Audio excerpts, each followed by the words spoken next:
Welcome to Dirt Secrets, where we dig deep into the stories, strategy, and surprises of building and buying in Central Florida's hottest neighborhoods. We're Kim and Amanda from Builders Concierge Group, your insiders in the builder world. From helping builders create custom urban infill projects, even when that means knocking down an old home, to guiding buyers and relocation clients through every step. We know the dirt, the deals, and the details that turn big dreams into beautiful addresses. So grab your hard hat And your coffee. Let's dig in.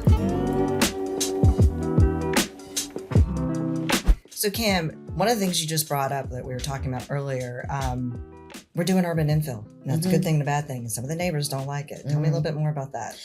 Well, it's always disconcerting when you come home one day and you see a bulldozer tearing the house down next to you, and you always wonder what's going to be there. Mm-hmm. But then think about what was there before. We're taking older housing stock that has functional obsolescence. It may have some code violations. It may have some big old rats running around the backyard.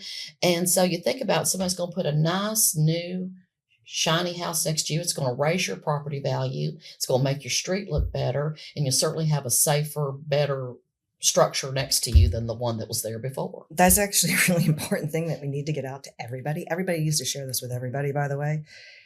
There are positive and negatives to tearing down a home. For sure. I mean, wake you up, it's loud, it's noisy. And it's not always that we want to tear down a home. Sometimes the best use of that home is a remodel. But you know how much I love a cute old house. I know. Most people do. Most people do. We don't like the insurance on it, but most people do.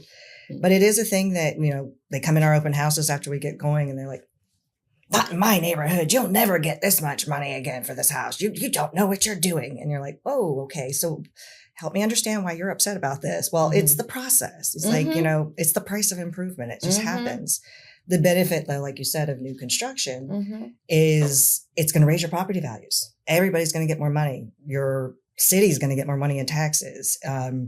The homeowners are going to actually get a better break in homeowners insurance. And that helps everybody if the insurance companies have less liability for the other homes that have more liability. That's a good point. Yeah. So it's like there are benefits, but there's always a benefit to every negative. I mean, positive doesn't work without negativity. So, we've got to find that neutral balance in between. And that's what we do. We're trying to figure out how to get the message out there of what luxury urban infill is, why we started this process. Kim and I, like we said, between the two of us have more than 50 years worth of experience. We learned a lot from one of the builders we worked with that we met at, actually. And that's a cute little story we have to tell you about sometime. And her being my mentor, and Fred Shaw. It was Arlington Homes at the time. He became FG Shaw. He taught us everything we know about construction. Absolutely. There's a lot of positives and negatives about that man, mostly positive, but he was a brilliant builder and taught us a whole lot of things. Bill Silliman came around and I worked with him for years, and he taught me that a lot of these smaller builders, they don't have a process. They take, 18 months to 2 years to build a home. And when you do that, you're losing money. So how do we fix that? And you're tormenting the neighbors. Yeah. So it's like the faster you can get that build done and get it on market and get a new family in there established in the neighborhood, the better off everyone is. Everyone is. The actual home needs to be lived in. It needs to be completed. When it sits, it gets other issues that happen when it's not airtight and not getting subjected to moisture. So there's health concerns with it lasting that long. And there's financial to both the end user and the builder. Everybody's making less money and it's not good for anyone. So the idea for what we're trying to create is to teach you about lots, how we buy lots, what it looks like, what an R2 is, what conforming and non-conforming is. We're going to talk about that in later episodes. But it's also to help you understand why there is positive aspects of this, even though we actually know what the negative is as well. We want to share that information and we want to be a resource. I mean, Absolutely. Absolutely. Whether you're thinking about building a new home, whether you're a builder that would like to explore more about partnering with a company like ourselves, or whether you're just curious, you live in the neighborhood, there's a new home going up next to you, you're like, what's going to happen? We can talk to you about drainage. We can talk to you about, all the restrictions and the codes and everything that the builders have to follow in order to make sure that the whole neighborhood benefits from it, that there's no negative impact from having a brand new home next to you. And I think that's what everybody's fear is, that somehow it's like, oh my goodness, they built this big behemoth, they're blocking my light, I'm going to have water all over the place. Those are not true. And we want to answer those questions for you. Yeah, that's a good point. Water everywhere. Mm-hmm. Everybody gets concerned with that, but we have swells, and that's what those are for. So you see them on new construction when you visit open houses. We can explain what that's all about. Mm-hmm. We also want our realtor partners to call us. We want them to know that we don't list our homes right away. Mm-mm. There's a lot of things when you're following Zillow and your clients are doing the same thing. So end users as well can call us. What do you have coming up? Mm-hmm. Our pipeline's out to 2027 right Mm-hmm. now. It is. We do find land for our builders. Mm-hmm. We work with multiple custom home builders Mm-hmm. to help them purchase land. Mm-hmm. They all buy at different times. They all build something different. So we'll get into all that kind of stuff too. But Mm-hmm. call us, we want to be a resource to help you. But we also want you to know that if you don't see it on market, doesn't mean it's not coming. Mm-hmm. And we'd love to know about your homes coming up. Sometimes realtors working in these older established neighborhoods, they have a great referral base.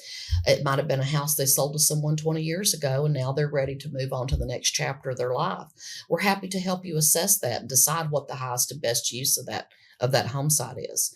It might be to renovate a cute little cottage, and you might find an end user and move a cute couple in there, or it might be there's just too much work to be done. It has, like I said, structural and functional obsolescence, and it needs to have a new life. That lot needs a new life.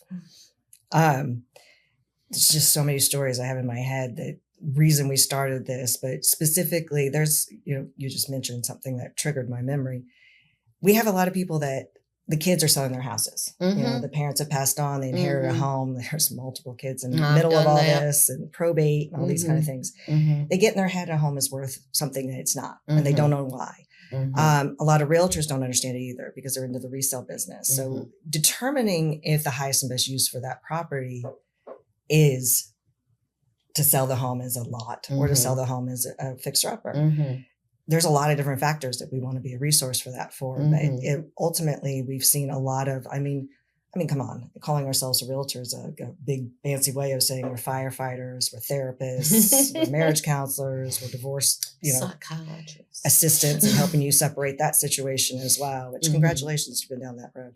Mm-hmm. So it's there's a lot of things that come in when we talk about this stuff, and it's important to know what we're doing. It is. And why you should do it. Otherwise, you're just wasting time. Mm-hmm. It costs a lot of money. Mm-hmm. Everybody gets irritated. Yeah. Longer a house sits on the market, everybody gets irritated. It's fun when I get somebody telling me it's an R2. Uh-huh. And it's 75, it's a non-conforming R2, which they don't. They have a single family lot. They think because they have two lots, they have more money. They have double the money. Double the money. Mm-hmm. And it's not how it works. Mm-hmm.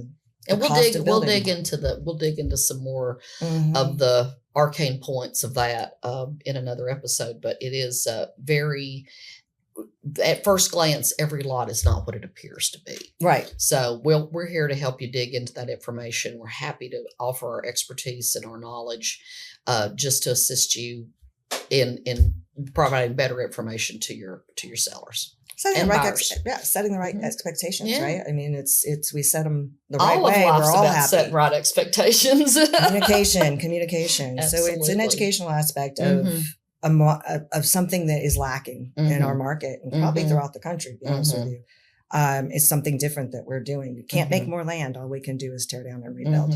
And as you can tell, we love to talk, and so we are more than happy, like I said, to share our knowledge. We're not those kind of agents that keep our secrets to ourselves. It's like this is a wonderful, dynamic, vibrant market with so many different segments, so many different niches. There is this truly, Orlando is one of the most diverse markets, and I study other major markets throughout the country, and there is literally something for everyone. We've got vacation homes, we've got historic neighborhoods, we've got beautifully renovated homes on brick streets. I mean, you name it, you've got a product that you can buy and be happy with your family in here. And there's something else that has a positive and negative: brick streets. I love them. She doesn't. I don't love them that much. It's kind of loud. So it's a difference. And I've got a client right now that they just want older home that's fixed up, but don't have time to fix it up. So, and then they have others that new home buyers are just new home buyers. So there's always something. And I have built 2 homes and I have renovated 2 homes. And I can tell you the pros and cons of both directions. Bathtub dishes. Bathtub dishes. Yeah. I'll have to tell I did a kitchen renovation on my 50s bungalow in College Park. And, the contractor always comes in and says, oh, it's going to be 3 to 4 weeks. Well, 6 weeks later, I'm still doing bathtub dishes. And to put everything in a blue tub, drag it into the bathroom. And of course, those old 50s bathtubs are so deep and they're very wide and I'm very short and very round. So I'm leaning over there scrubbing, and I felt like my ancestors when they used to, have the washboard on the side of the creek.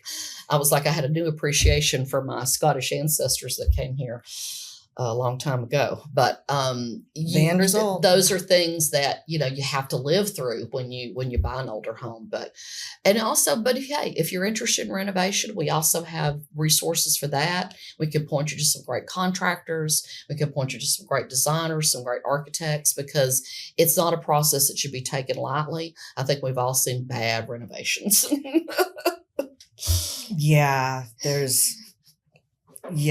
Money does not buy taste. No. Less is more. No. We can get into that conversation another time. Yeah, I think that would be a great episode. I think a lot of people would be interested in that. Yeah. So Dirt Secrets, we're trying to get hyper local here. We want to talk about this market, but we also know people are coming from relocations and coming down and want to know a little bit more about that area as well. So we kind of focus on certain zip codes. If it's not within our zip codes, we do have great referral partners we send information out to in other locations.